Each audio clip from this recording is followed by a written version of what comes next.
all-star event as many members of the Canucks alumni stood with members of Gino's family at a celebration of life for the hockey star.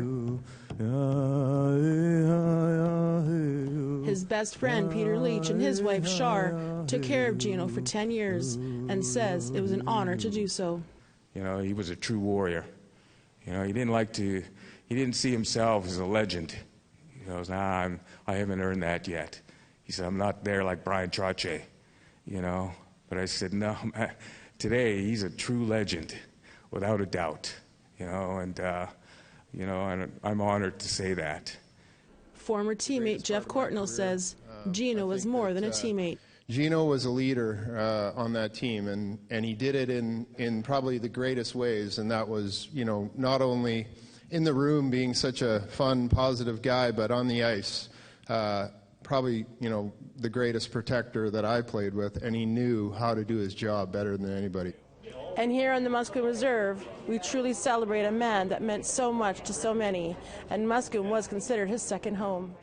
It's such a privilege and honor to stand in front of each and every one of you, not as elected chief of Musqueam, as a friend, as a brother. Like I said, when he first came into our community, he was a friend, and when he left, he was our brother. Stan Smill, another former teammate, says his legacy will be remembered. Just an honest, humble, regular guy that made it to the NHL, and he stayed that way throughout his whole career and after his career. Two of Gino's sons, Tobias and Bure, who is named after Gino's best friend Pavel Bure, say they are so proud of their dad and his legacy. He lived out every hockey player's dream, but not only doing that alone, he did it as an Indigenous hockey player, and it gives everyone hope. And he said it himself, if a little res boy can do it, from the little kid from the res can do it, anyone can. And that's something I think everyone should live by. It truly means everything to us to have him in our life, and for as long as we did. So, country star Aaron Pritchett honored Gino with a song to memorialize a man that came from humble beginnings and rose to be one of the first Indigenous and greatest hockey players in the NHL, meanwhile paving a way for others to follow. Looking back on the memory of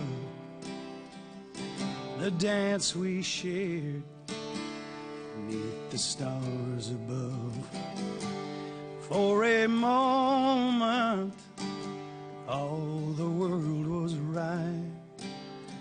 How could I have known that you'd ever say goodbye? He loved the city of Vancouver. He loved it. He loved his home kidding on ZB, and we're gonna miss him very deeply. But he's always gonna be in our hearts and our souls, and that number 29 forever.